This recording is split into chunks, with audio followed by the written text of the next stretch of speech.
अब हम एक कहानी सुनते हैं, एक राजा की कहानी। एक राजा होता है, उसे अपने राजपाट पे बहुत घमंड होता है कि मैं तो राजा हूँ, मेरे पास तो सब कुछ है, किस चीज़ की कमी, मुझसे बड़ा तो कोई है नहीं। तो अब एक दिन उसे पता चलता है कि उसके राज्य में एक महात्मा है जो भविष्य बताते हैं, जिनका ज्ञान बड़ा अनमोल है।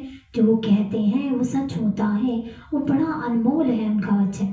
तो वो उनके पास जाता है, तो वो एक चिट्ठ देते हैं उसको, और उसमें लिखा होता है, ये दिन भी नहीं रहेंगे, ये दिन भी नहीं रहेंगे।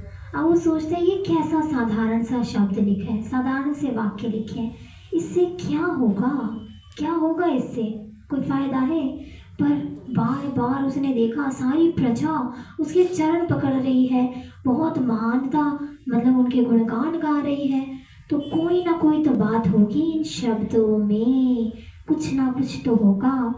इसीलिए राजा, जो महात्मा ने शब्द कहे कि ये दिन भी नहीं रहेंगे, अपने हाथ में लिखवा लिए, अपने हाथ में, वो भी परमानेंट लिखवा लिए कि कभी ना कभी तो काम आएंगे। फिर एक दिन युद्ध हुआ। अब युद्ध में राजा हार गया। अब हार गया तो पकड़ा जाता है, इसलिए जान बचाकर भाग गया, तो जंगल में फंस गया। अब जंगल में अकेला बैठा तो हताश था, बहुत दुखी, उदास। क्या करूं, अब जीवन में कुछ बचा नहीं। कहाँ मैं राजा था, अब देखूं मेरे हाथ में कुछ नहीं, खाली हूँ।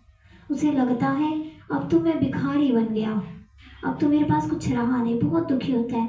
कहता है इस ऐसी जिंदगी से अच्छा तो मौत ही आ जाए, ऐसी जिंदगी से अच्छा तो मैं मर ही जाऊं, क्या जीना, जहाँ भोग ना हो, कोई सुख सुविधाएं ना हो। उसे ऐसा लगने लगा, क्या करूं, ऐसी उदास था, अपना हाथ सर पे रख के बैठा था।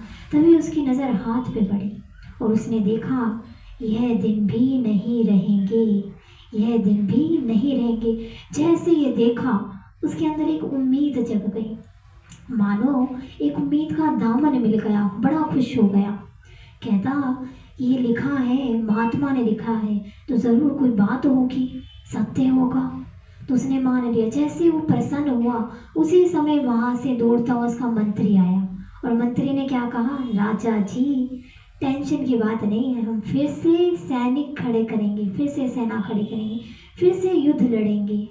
और राजा भी बड़ा खुश हुआ, उन्होंने फिर से सेना एकत्रित की और युद्ध लड़ा, और इस बार राजा की विजयी हुई। और वो फिर से राजा वापस जा रहा था, लौट रहा था। ढोल नगाड़े बज रहे, एक तरफ प्रजा तालियां बजा रही, स्वागत कर रही, और वो भी अपने घमंड में चूर ऐसे हाथ हिला रहे हैं जैसे मानो भगवान हो और सबको आशीर्वाद दे रहा हो। जैसे हाथ नीचे करने लगा, हाथ पे उसकी नजर पड़ी फिर से, ये दिन भी नहीं रहेंगे, ये दिन भी नहीं रहेंगे। ये पढ़ते उसका सारा अहंकार चूर चूर हो गया, सारा अहंकार छूट गया। उसे समझ आ गया ये दिन भी नहीं रहेंगे। फिर आराम से अपनी गद्दी में बैठा। उसने इससे क्या सीखा, कभी भी कितने भी मुश्किल आए जीवन में, इतना हताश भी नहीं होना और इतना अहंकार भी नहीं लाना। अगर बहुत ज़्यादा भी मिले तो अहंकार नहीं लाना, और कम मिले तो हताश भी नहीं होना। 3 लोगों पर हमेशा विश्वास रखना, एक परमात्मा पर, एक खुद पर, और एक ड्रामा पर।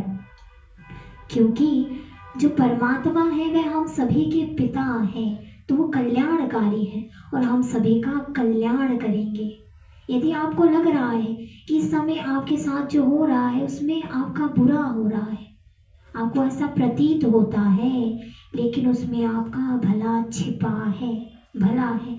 आज नहीं तो कल आपको पता चल ही जाएगा कि जो हो रहा है उसमें आपका भला है। कहते नहीं है, सोने को 24 कैरेट बनने के लिए तपना पड़ता है, तपना पड़ता है, बिना तपे वो 24 कैरेट नहीं बनता। तो विघ्न आएंगे, बहुत आएंगे, एक के बाद एक आएंगे, लगातार आएंगे, लेकिन हार नहीं माननी, हार नहीं माननी, हताश नहीं होना जिंदगी से। और तीसरा, खुद पर भी विश्वास रखना है। ये नहीं कि हम कुछ कर नहीं सकते। अभी चींटी को देखा है, हमेशा दीवार पर चढ़ती है ना, कितनी बार गिरेगी फिर भी बार बार कोशिश करेगी, कभी हार नहीं मानती, 100 बार भी गिरेगी ना तो भी 101 बार कोशिश करेगी। यहाँ तो एक बार ही गिर के हार मान लेते हैं।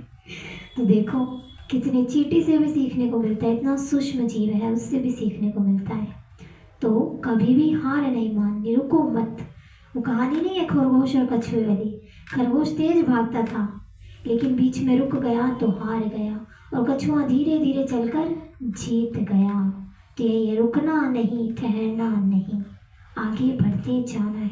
और ड्रामा पर भी विश्वास रखना है कि विजय हमारा जन्म सिद्ध अधिकार है, विजय तो हमारी होनी ही है। जब विश्वास कर लोगे परमात्मा पे और खुद पे पूर्ण, तो हार नहीं होगी, हार नहीं होगी। ओम शांति।